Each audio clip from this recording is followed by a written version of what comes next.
Shalom, selamat pagi. Video ini berisi tentang pembahasan materi beserta latihan-latihan soal Bupena 5D tema 8 subtema 1, pembelajaran 1 sampai dengan 3. Silakan disimak dan jangan lupa di-subscribe ya supaya tidak ketinggalan dengan video-video selanjutnya.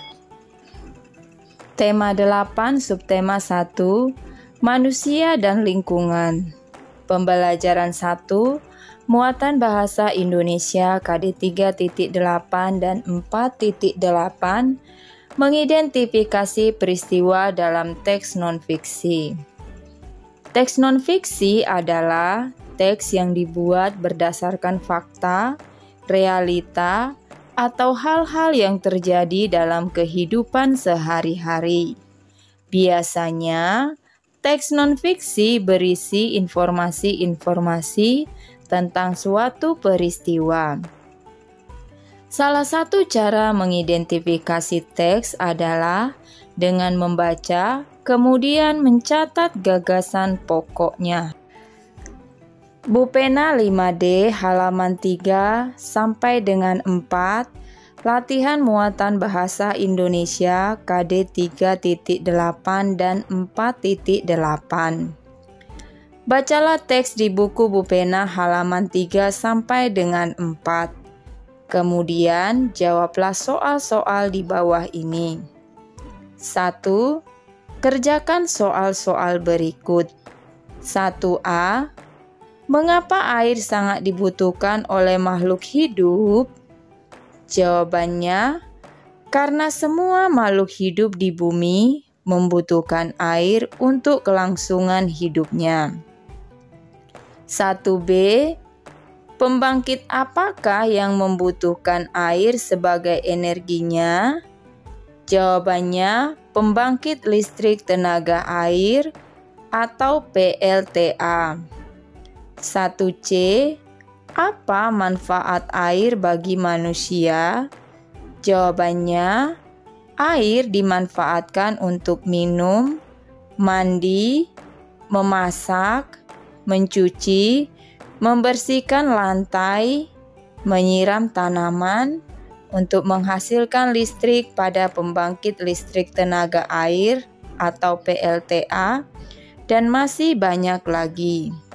1D. Apa manfaat air bagi hewan dan tumbuhan? Jawabannya, bagi hewan, air dimanfaatkan untuk minum, mendinginkan dan membersihkan tubuh, serta sebagai tempat hidup bagi hewan air. Sementara itu, bagi tanaman, air membantu tumbuhan dalam proses fotosintesis. 1E. Jelaskan perbedaan antara pemanfaatan air secara langsung dan secara tidak langsung. Jawabannya, pemanfaatan air secara langsung yaitu pemanfaatan air yang dapat digunakan secara langsung. Misalnya minum, mandi, dan lain-lain. Pemanfaatan air secara tidak langsung yaitu pemanfaatan air yang digunakan melalui media perantara. Misalnya, aliran air yang dimanfaatkan untuk menghasilkan listrik pada PLTA. 1F. Bagaimana ciri air yang dapat dimanfaatkan oleh manusia? Jawabannya, ciri-cirinya air yang bersih, yaitu tidak berwarna atau bening, tidak berbau, tidak berasa, dan tidak mengandung zat berbahaya. Pertanyaan nomor 2, tuliskan informasi-informasi penting dalam teks tersebut ke dalam peta pikiran berikut. Jawabannya, manfaat air. Pertanyaan yang pertama, sumber daya alam apa yang dimanfaatkan manusia untuk minum? Jawabannya, air. Kemudian yang kedua, di manakah letak PLTA Jatiluhur? Jawabannya Purwakarta, Jawa Barat. 3. Bagaimana ciri-ciri air bersih? Jawabannya tidak berwarna atau bening, tidak berbau, tidak berasa, dan tidak mengandung zat berbahaya. Yang keempat, mengapa kita harus menjaga kebersihan air? Jawabannya, karena air memiliki banyak manfaat bagi kelangsungan hidup makhluk hidup. Muatan IPA KD 3.8 dan 4.8. Pentingnya air bagi kelangsungan hidup makhluk hidup. Air selalu tersedia di bumi karena adanya siklus air. Siklus air adalah proses perputaran air yang terjadi secara terus-menerus dari permukaan bumi ke atmosfer dan kembali lagi ke permukaan bumi. Tahapan siklus air yang bermanfaat bagi makhluk hidup adalah hujan.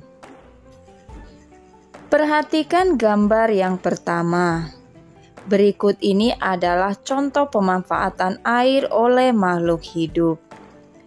Air hujan yang meresap ke dalam tanah akan disimpan sebagai cadangan air bagi makhluk hidup. Gambar yang kedua, air mengalir dan memenuhi sungai-sungai dan danau yang berguna untuk aktivitas makhluk hidup. Gambar yang ketiga, air di dalam tanah akan diserap oleh tumbuhan untuk proses fotosintesis. Gambar yang keempat, air menjaga kelembapan suhu dan iklim di bumi. Bupena 5D halaman 5, latihan muatan IPA KD 3.8 dan 4.8. 1. Perhatikan gambar-gambar di buku Bupena halaman 5. Setelah itu, kerjakan soal-soalnya. 1A. Tuliskan manfaat air berdasarkan gambar-gambar tersebut. Jawabannya, gambar A, air dimanfaatkan untuk aktivitas pariwisata. Gambar B, air digunakan sebagai sumber irigasi, di mana air akan disediakan oleh waduk untuk membantu kebutuhan pertanian. Gambar C, air digunakan untuk mencuci piring agar bersih. Gambar D, air digunakan sebagai sumber air minum untuk makhluk hidup. Gambar E, air digunakan sebagai sarana perjalanan transportasi. Pertanyaan 1B, apa akibatnya jika tidak ada air di lingkungan tersebut? Jawabannya, kelangsungan hidup makhluk hidup akan terganggu. Pertanyaan nomor 2, tuliskan manfaat air yang ditemukan di tempat-tempat berikut. Jawabannya, tempat air ditemukan, tanah. Manfaat air membantu tumbuhan untuk berfotosintesis, disimpan sebagai cadangan air bagi makhluk hidup. Selanjutnya, tempat air ditemukan sumur. Manfaatnya, memberi cadangan air tanah yang cukup, menekan laju erosi dalam jangka waktu lama. Tempat air ditemukan laut. Manfaatnya, sebagai sarana perjalanan transportasi, sebagai sumber mineral dan pertambangan. Yang terakhir, tempat air ditemukan sungai. Manfaatnya, sebagai objek pariwisata, sebagai pembangkit listrik tenaga air atau PLTA. Pembelajaran 2 muatan SBDP KD 3.2 dan 4.2 menjelaskan tangga nada diatonis mayor. Tangga nada diatonis mayor adalah tangga nada yang memiliki rangkaian 7 nada yang susunan nada-nadanya berjarak atau disebut interval 1, 1 setengah, 1, 1, 1 setengah. Tangga nada diatonis mayor bersifat riang, gembira, dan bersemangat, serta biasanya diawali dan diakhiri dengan nada do. Tangga nada C mayor merupakan tangga nada natural. Tangga nada natural adalah tangga nada yang tidak menaikkan atau menurunkan jarak antar nadanya. Tangga nada C mayor atau C sama dengan do tersusun atas nada C, D, E, F, G, A, B, C. Berikutnya, tangga nada G mayor atau G sama dengan do tersusun atas nada G, A, B, C, D, E, fis, dan G. Nada F menjadi fis yang artinya dinaikkan setengah nada. Nada F perlu dinaikkan karena jarak nada E ke F hanya berjarak setengah, yang seharusnya dalam susunan tangga nada mayor berjarak 1. Bupena 5D halaman 7, muatan SBDP KD 3.2 dan 4.2. 1. Apa ciri-ciri tangga nada diatonis mayor? Jawabannya, memiliki rangkaian 7 nada yang disusun nada-nada yang berjarak atau interval 1, 1 setengah, 1, 1, 1 setengah, bersifat riang, gembira, dan bersemangat, serta biasanya diawali dan diakhiri dengan nada do. 2. Mengapa tangga nada C mayor disebut sebagai tangga nada natural? Jawabannya, karena tangga nada C mayor tidak menaikkan atau menurunkan jarak antar nadanya. 3. Tuliskan sebuah judul lagu yang kamu kenal yang menggunakan tangga nada diatonis mayor. Setelah itu, jelaskan ciri-ciri tangga nada diatonis mayor yang ada pada lagu tersebut. Contohnya, lagu Hari Merdeka. Ciri-ciri lagunya bersifat riang, gembira, dan bersemangat, dan termasuk tangga nada diatonis mayor. Muatan IPA KD 3.8 dan 4.8 menjelaskan terjadinya siklus air. Tahapan siklus air meliputi penguapan atau evaporasi, pengembunan atau kondensasi, dan hujan atau presipitasi. Berikut ini adalah skema siklus air hujan. Yang pertama, mengalami tahap evaporasi. Air di permukaan bumi mengalami penguapan oleh panas. Kemudian uap air menuju atmosfer dan mengalami kondensasi, yaitu uap air di atmosfer mengalami pengembunan, membentuk awan-awan. Selanjutnya, awan-awan yang semakin tebal mengandung banyak titik-titik air dan akhirnya saling bergesekan. Tahap yang selanjutnya adalah presipitasi. Titik-titik air jatuh menuju permukaan bumi dalam bentuk hujan atau salju. Selanjutnya, aliran air dari hujan atau salju yang mencair bergerak menuju danau atau lautan. Bupena halaman 8, latihan muatan IPA KD 3.8 dan 4.8. 1. Bagaimana proses terjadinya hujan di permukaan bumi? Jelaskan. Jawabannya, prosesnya melalui tahap evaporasi, yaitu air di permukaan bumi mengalami penguapan oleh panas. Uap air tersebut kemudian menuju atmosfer. Ketika di atmosfer, uap air mengalami kondensasi, yaitu uap air di atmosfer mengalami pengembunan membentuk awan-awan. Awan-awan yang semakin tebal mengandung banyak titik-titik air dan akhirnya saling bergesekan. Tahap yang selanjutnya terjadi adalah presipitasi. Titik-titik air jatuh menuju permukaan bumi dalam bentuk hujan. Aliran air hujan akan bergerak menuju danau atau lautan. 2. Apakah banyak air selalu tetap di permukaan bumi? Mengapa demikian? Jawabannya, air yang berada di permukaan bumi selalu tetap karena mengalami siklus air. 3. Lengkapilah kalimat berikut dengan jawaban yang tepat. 3A. Panas matahari yang memanaskan air di permukaan bumi mengakibatkan air berubah menjadi, jawabannya uap. Hal ini terjadi pada tahap titik-titik dalam siklus air, tahap penguapan atau evaporasi. 3B, titik-titik akan naik ke atmosfer, jawabannya uap air. Semakin tinggi, uap air akan mengalami pendinginan dan berubah menjadi awan.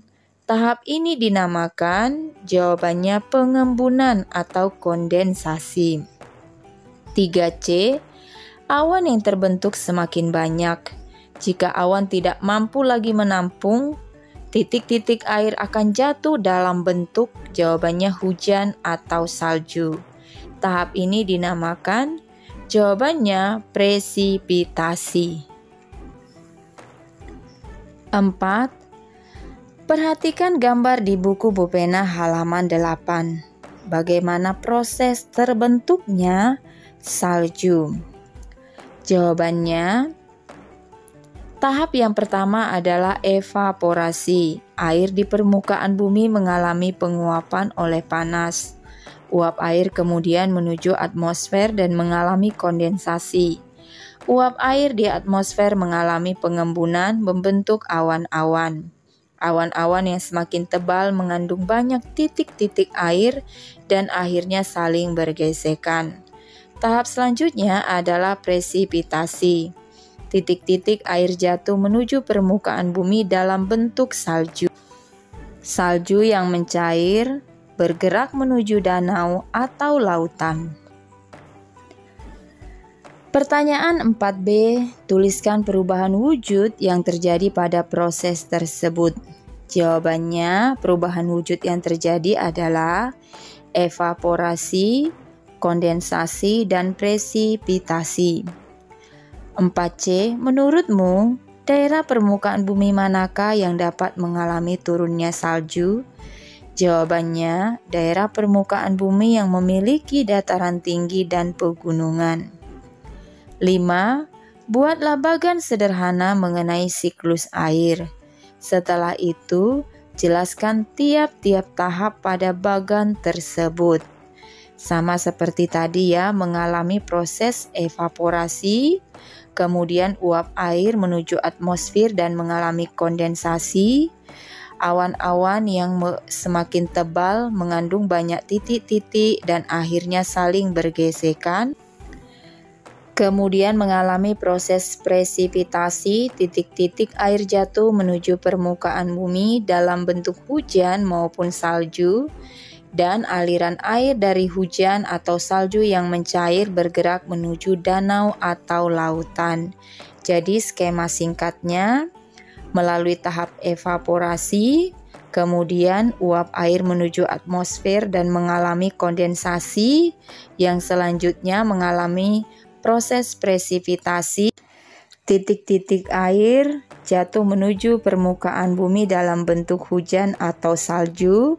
Selanjutnya aliran air dari hujan atau salju yang mencair bergerak menuju danau atau lautan, dan demikian seterusnya.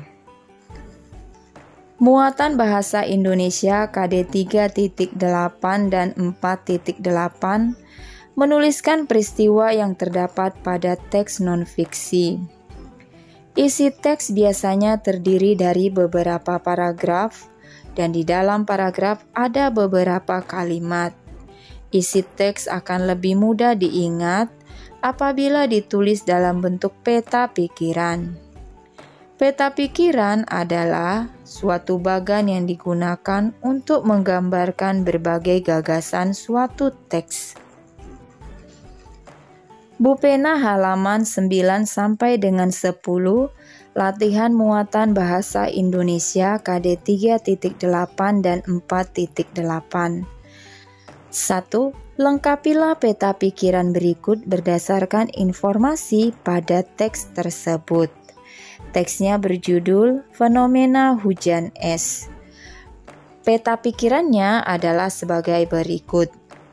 Paragraf pertama, hujan es merupakan salah satu peristiwa alam berupa turunnya gumpalan atau bola-bola es dari langit. Dalam siklus air, hujan es termasuk dalam presipitasi.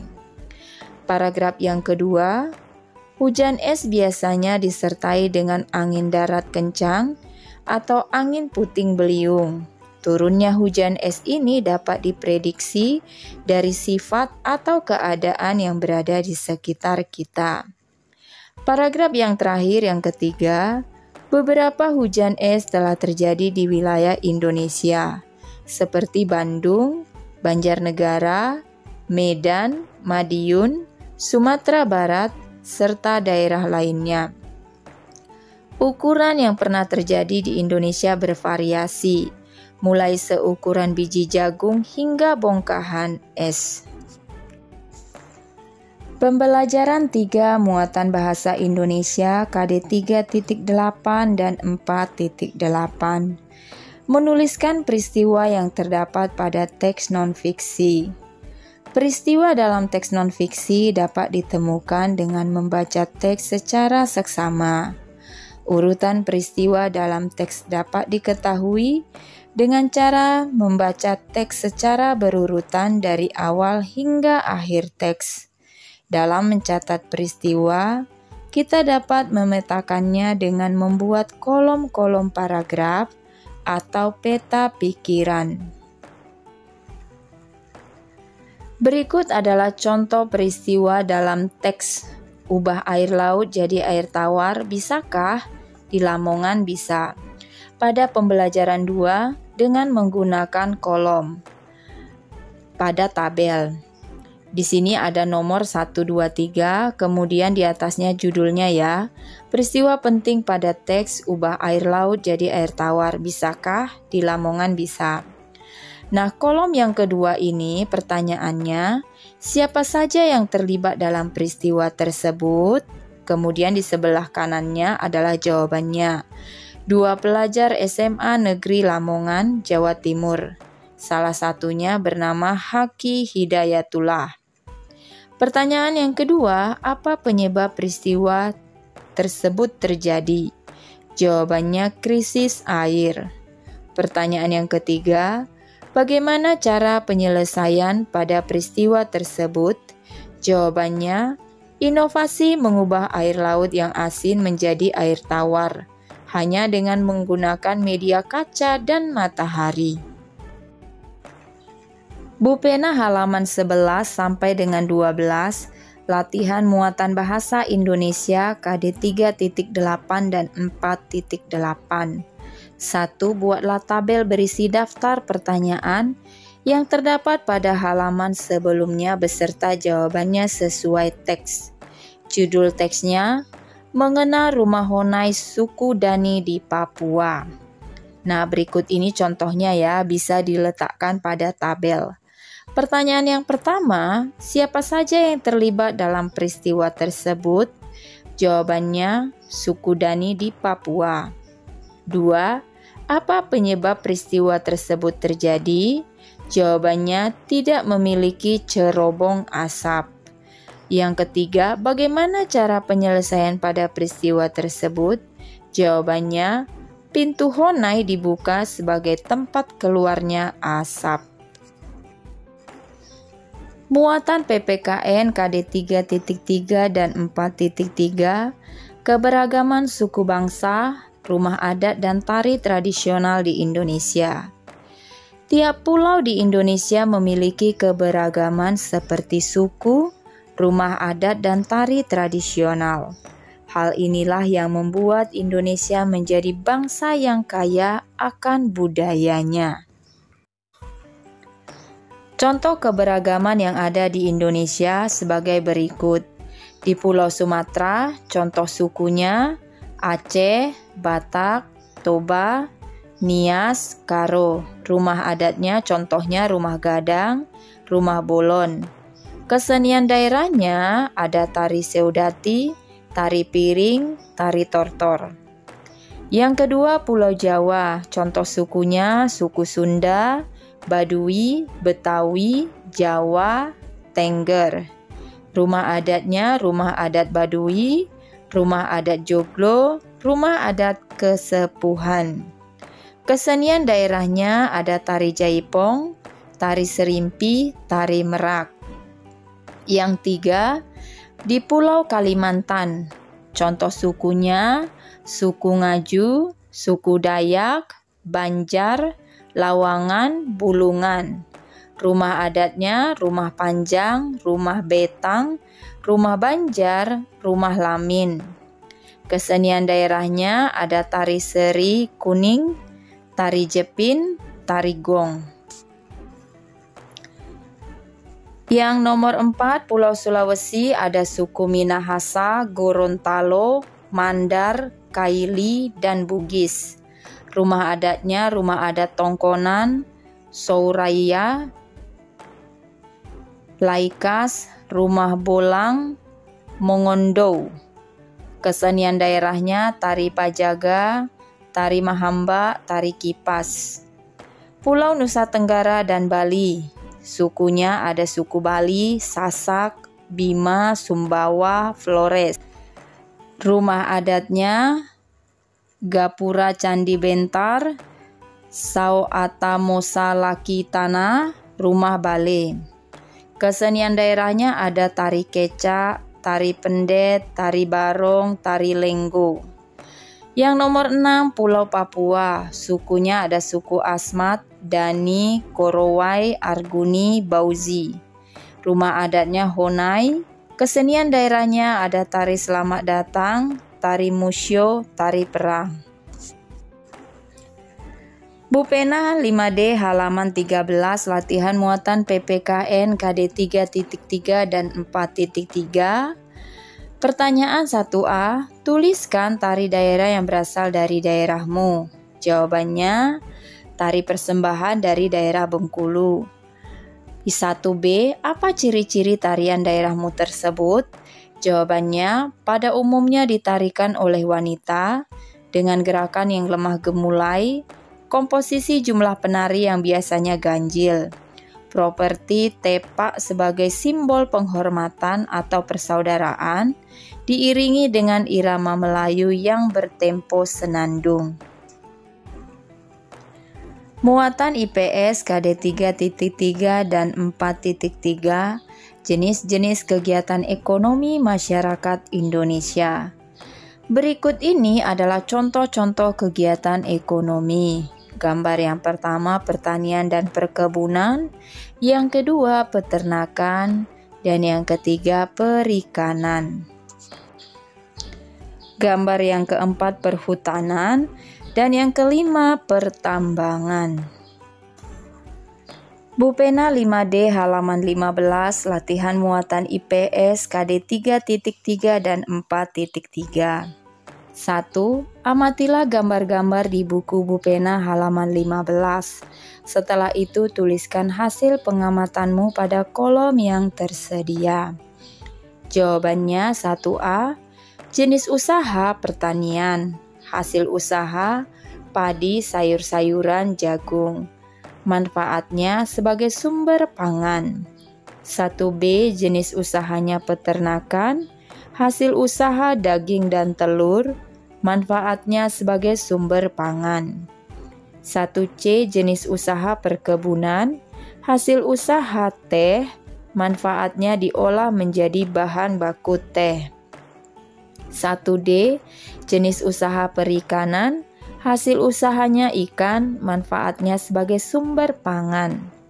1E jenis usaha pertambangan, hasil usaha mineral logam, mineral non-logam, sumber energi. Manfaatnya sebagai bahan bangunan, sebagai peralatan rumah tangga, alat elektronik, dan perhiasan. Sekian saja pembahasan hari ini. Shalom.